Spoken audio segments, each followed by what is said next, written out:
ज्ञान यज्ञ की इस अनोखी कक्षा में आपका स्वागत है। मैं हूं आरती। चलिए शुरू करते हैं आज का अध्याय। टैली ERP9 के इस अध्याय में हम सीखेंगे डेटा ईमेल करना।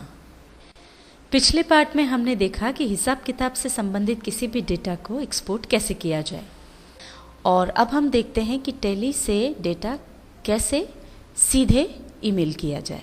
मान लीजिए हम किसी लेजर के डेटा को सीधे ईमेल करना चाहते हैं। इसके लिए सबसे पहले हम जाएंगे डिस्प्ले पर, और यहाँ से फिर हम जाएंगे अकाउंट बुक्स पर, और अकाउंट बुक्स में हम जाएंगे लेजर पर। अब यहाँ से जो लेजर हमको चुनना है, जिसका भी डेटा भेजना है वो लेजर चुन लेंगे। मान लीजिए कस्टमर ए का डेटा हमको भेजना है, तो हम कस्टमर ए का लेजर चुन लेंगे, और अब F2 की दबा करके हम यहाँ पर पीरियड चेंज कर लेंगे, जो भी पीरियड हमको चाहिए। मान लीजिए हमको 1 अप्रैल से 31 दिसंबर तक का पीरियड चाहिए। F2 की दबाएंगे और यहाँ पर कर देंगे 1 अप्रैल 2010 31 दिसंबर। अब ये देखिए पूरी जो भी डिटेल्स हैं वो यहाँ पर आ गई हैं। अब हम यहाँ पर ईमेल पर जाकर क्लिक कर देंगे, या फिर इसके लिए शॉर्टकट की है Alt+M, उसको प्रेस कर देंगे। अब चूँकि यहाँ पर हमको कुछ इन्फॉर्मेशन देनी होगी, तो उसके लिए हम बैक स्पेस की प्रेस करेंगे। ये अब यहाँ पर हम आ गए। सबसे पहला इसमें है ईमेल सर्वर। अब यहाँ पर कुछ कॉमन मेल सर्वर्स दिए हुए हैं, जैसे जीमेल, हॉटमेल, याहू मेल। इन पर अगर आपका ईमेल आईडी हो तो जिस पर भी हो उसे आप सिलेक्ट कर लें, और अगर इनके अलावा किसी और सर्वर पर आपका ईमेल आईडी है तो फिर आप यूज़र डिफाइंड चुन लें। उदाहरण के लिए हमारा जो ईमेल आईडी है वो मान लीजिए जीमेल पर है, तो हम जीमेल चुन लेंगे। आगे बढ़ेंगे, सर्वर एड्रेस यहाँ पर अपने आप आ जाएगा। एंटर प्रेस करते हुए हम आगे आएंगे। अब ये है फ्रॉम, यानी कहाँ से ये ईमेल भेजा जा रहा है।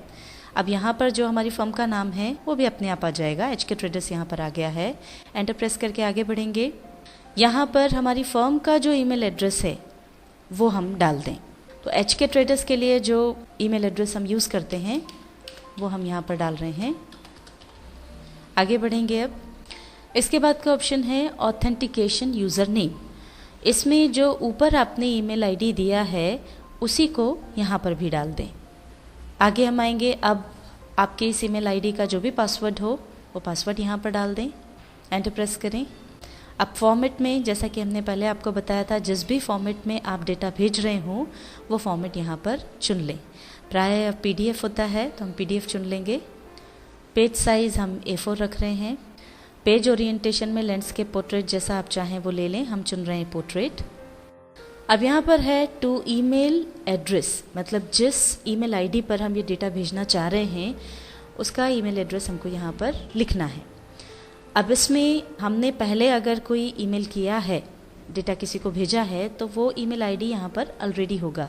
अगर हमको कोई नया एड्रेस चाहिए तो न्यू एड्रेस पर जाकर के जहाँ भी हमको ये डेटा भेजना है वो ईमेल एड्रेस लिख देंगे।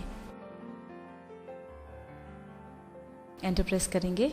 अब अगली चीज़ यहाँ पर है CC2, मतलब carbon copy to if any.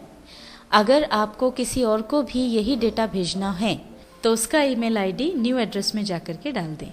अगर नहीं भेजना है किसी को भी तो हम नन चुन लेंगे।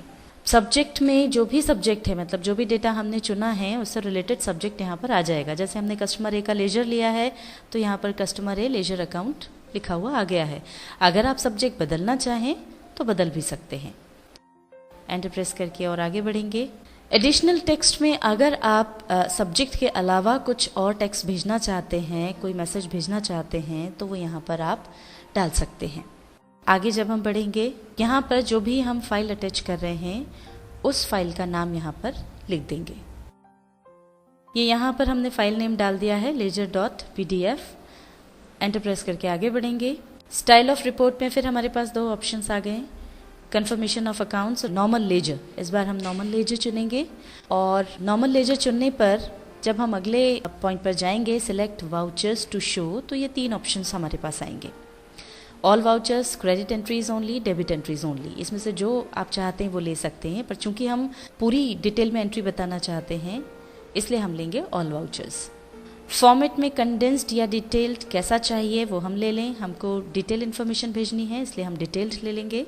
अब इसके बाद यहाँ पर ये काफ़ी सारे ऑप्शंस हैं कि आप बिल वाइज डिटेल भेजना चाहते हैं या नहीं, बैंक डिटेल्स भेजना चाहते हैं या नहीं, ये सब दिए हुए हैं। इसमें से जो ऑप्शन आप चाहते हो उसको यस कर लें और जो नहीं चाहिए उसको नो कर लें। और इस तरह से एंटर प्रेस करते हुए हम आगे आ जाएंगे। और जब आप पूरा नीचे आ जाएंगे तब ये वापस से डायलॉग बॉक्स आएगा कि अब आप मेल करने के लिए तैयार हैं क्या, तो आप इसको यस कर दें या एंटर प्रेस कर दें। इस तरह से ये जो भी डेटा था हमारा ये मेल हो गया है। अगर किसी कारण से ये मेल नहीं हो पाता तो यहाँ पर एक मैसेज आ जाता ऑथेंटिकेशन फेल्ड। जिस तरह से अभी हमने लेजर का डेटा सीधे ईमेल किया है उसी तरह से हम टैली से सीधे कोई भी डेटा मेल कर सकते हैं। टैली ERP 9 के इस अध्याय में हमने सीखा डेटा ईमेल करना।